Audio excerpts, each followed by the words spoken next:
والحقيقه احنا في السفريات الرئيس انا وكل رؤساء التحرير بتبقى فرصه احنا بنقعد معاه مثلا 4 ساعات وراء واحنا في الذهاب و4 ساعات واحنا راجعين، واحيانا في الفندق اللي بنقيم فيه بره، فكانت فرصه للحديث عن اشياء كثيره لا يتم نشرها بحكم حساسيتها.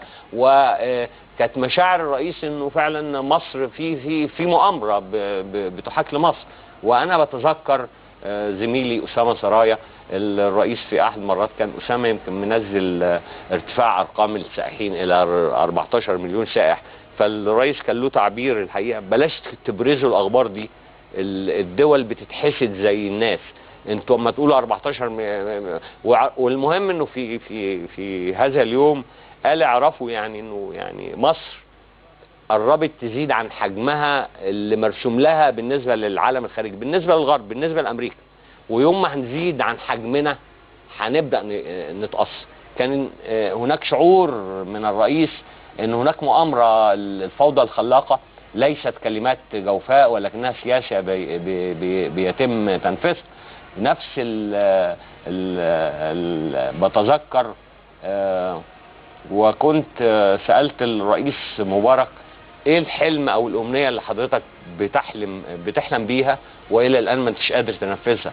فكان اجابته بعد لحظات صمت يعني ان امنيتي الوحيده هي انه الاحتياطي النقدي يبقى 100 مليار دولار. فانا قلت له يا ريس يعني ليه 100 مليار دولار؟ فقال ساعتها، واوعى تنشر الكلام ده، انه ساعتها هنقدر ندخل في حرب اخرى مع اسرائيل، وحرب مع اسرائيل هي قادمه انا باجلها باقصى قدر استطيع. انتوا بقى اولادكم هتتم حرب مع اسرائيل في يوم من الايام. الاحتياطي النقدي بتاعنا اللي خلينا جاهزين لمثل هذه الحرب لابد انه يرتفع الى 100 مليار دولار. وطبعا حضرتك متابع انه الرئيس مبارك تخلى عن الحكم والاحتياطي النقدي تجاوز كان 36.2 مليار دولار. اتمنى انه يتم الكشف عن حقيقة